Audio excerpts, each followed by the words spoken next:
Executing a sharp turn with a wide-body aircraft on the ground is challenging due to its large size and the complex nature of its main landing gear. Therefore, the nose landing gear steering system on the Boeing 777 is assisted by the main landing gear steering system.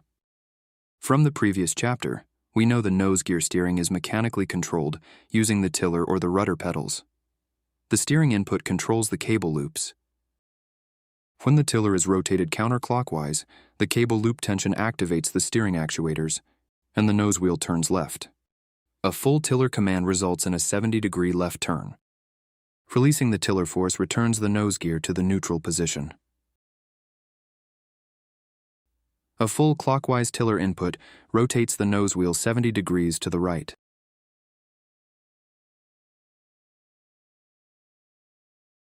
The tension generated in the steering cable by the left rudder pedal input can only turn the nose wheel 7 degrees to the left.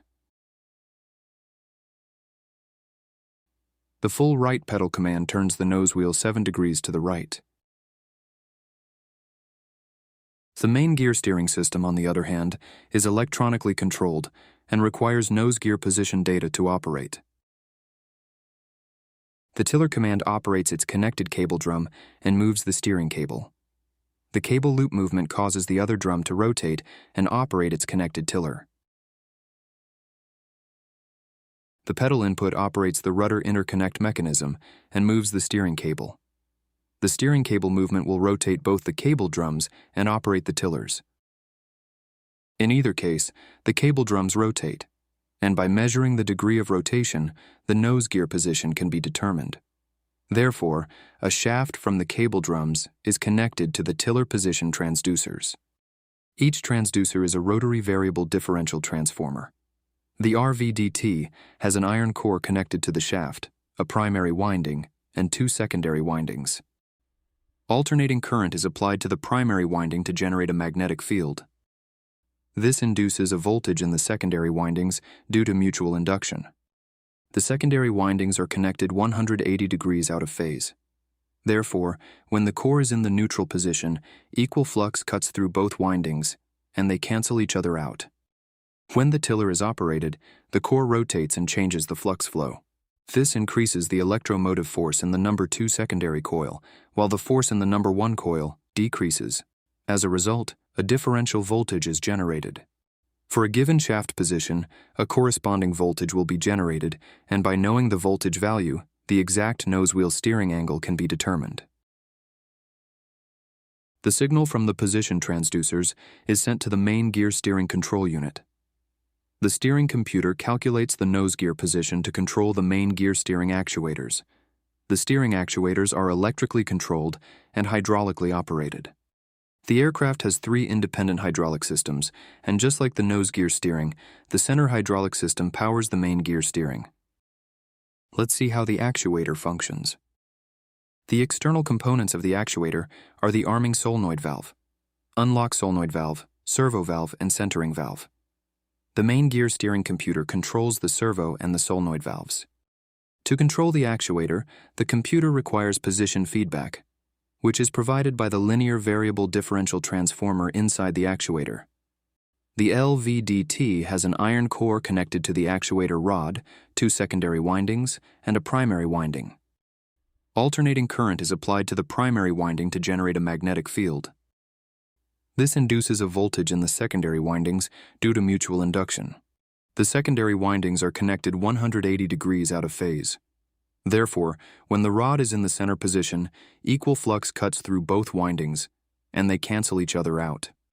If the actuator rod retracts, the core moves towards the number 2 secondary winding and increases the induced voltage. This also reduces the voltage on the number 1 secondary winding. The opposite happens when the actuator rod extends. By measuring the differential voltage, the computer calculates the exact actuator rod position. The actuator rod must remain in the center position when there is no steering input. Therefore, the actuator has a locking mechanism that holds the rod in the center position. Along with the locking mechanism, the actuator also uses the hydraulic pressure to keep the rod centered. The hydraulic pressure from the centering valve is applied to both sides of the actuator rod.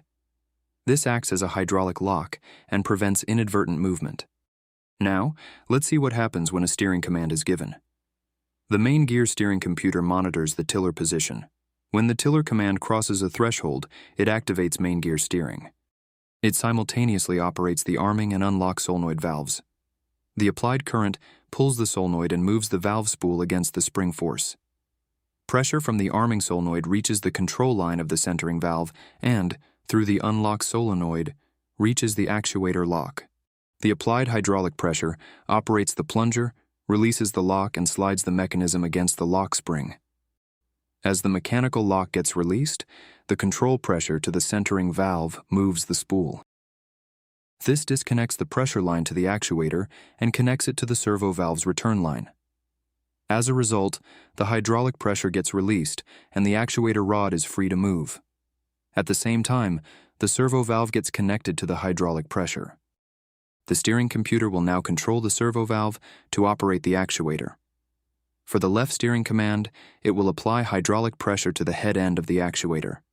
The pressure will extend the actuator, and once it reaches the desired position, the computer will use the LVDT feedback to operate the servo valve and release the pressure. When the tiller force is released, it returns to neutral. The computer will close the solenoid valves, releasing the unlock pressure and the centering valve control pressure. The spring force of the locking mechanism will move the lock into position.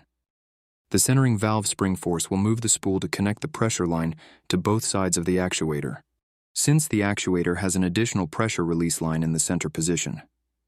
The pressure applied to the head end will be released through this line. Therefore, the rod end pressure will be greater than the head end pressure.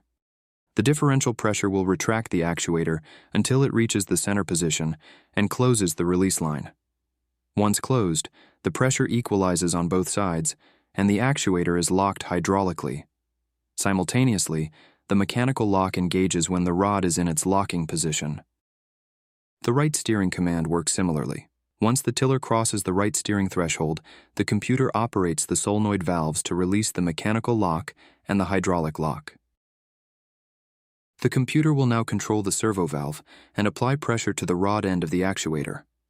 The actuator retracts, and when it reaches the desired position, the applied pressure is released. Releasing the tiller force will close the solenoid valves. Move the mechanical lock into position, operate the centering valve, and apply pressure to both sides of the actuator. The release line will reduce the rod end pressure and move the actuator rod to its center position. Now the hydraulic and the mechanical lock will be engaged. The advantage of using a servo valve is that when the tiller crosses the threshold and the actuator is unlocked, the computer can move the actuator in proportion to the tiller command. The computer will control the servo valve with precision to apply the required pressure and set the actuator to the desired position.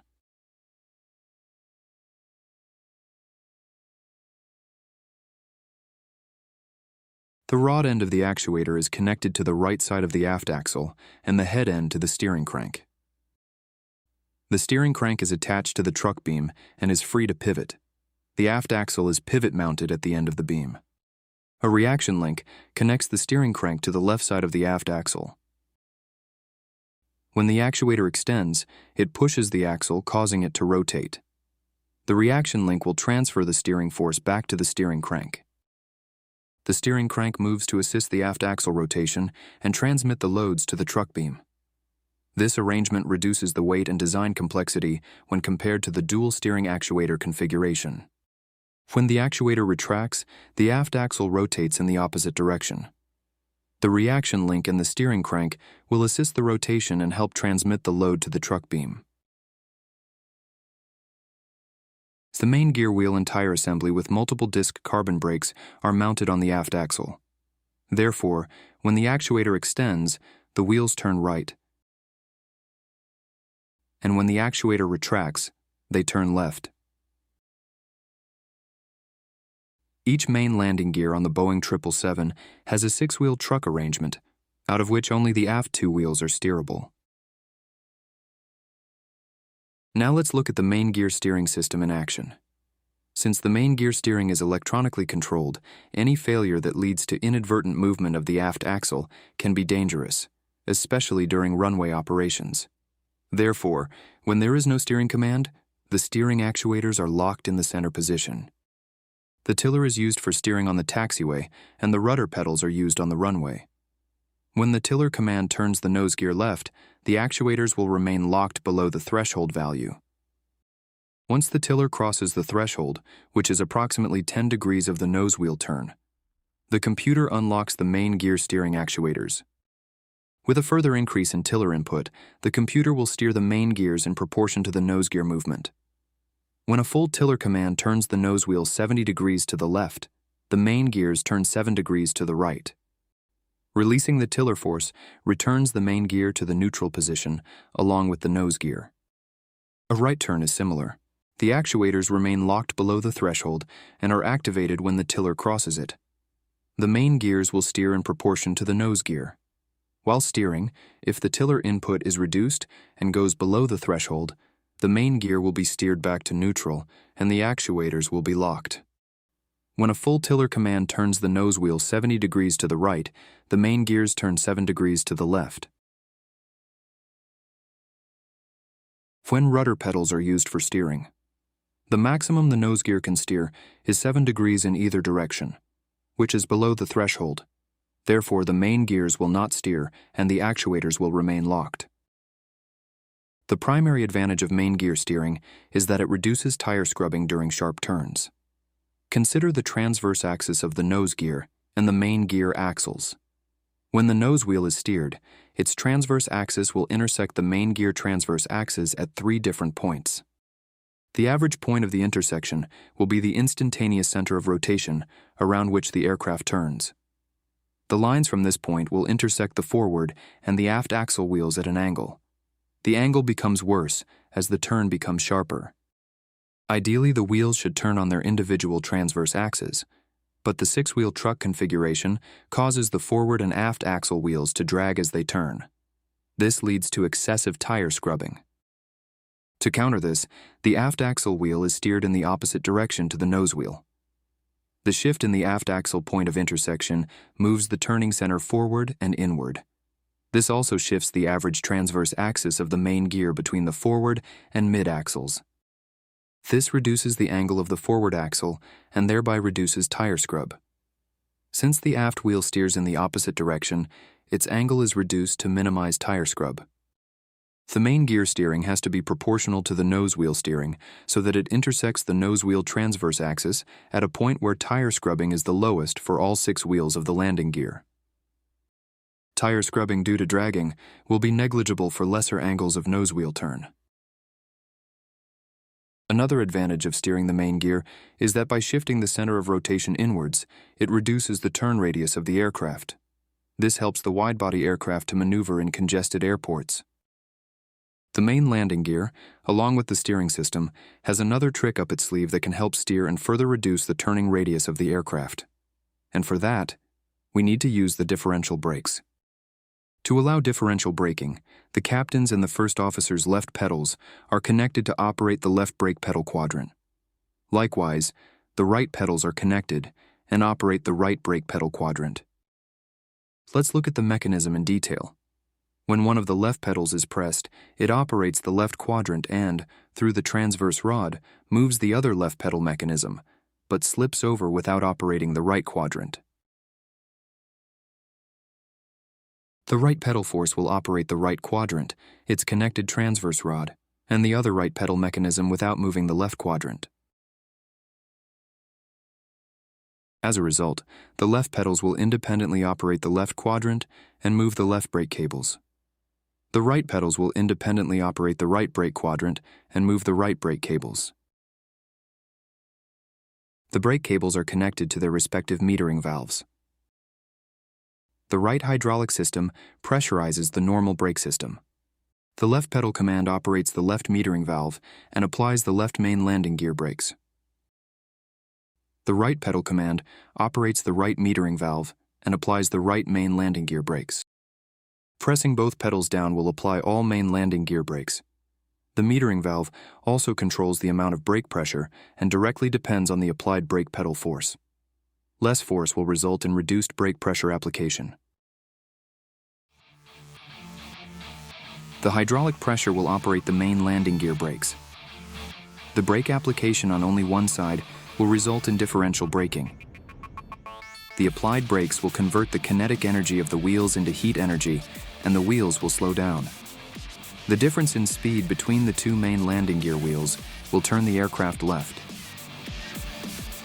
The differential braking can be used to steer the aircraft when the primary steering system malfunctions, or to reduce the turning radius of the aircraft. While steering the aircraft, the brakes are applied on the inboard landing gear of the turn. The use of differential brakes increases the wear on the tires, but is useful when the aircraft has to navigate a tight corner. Thanks for watching.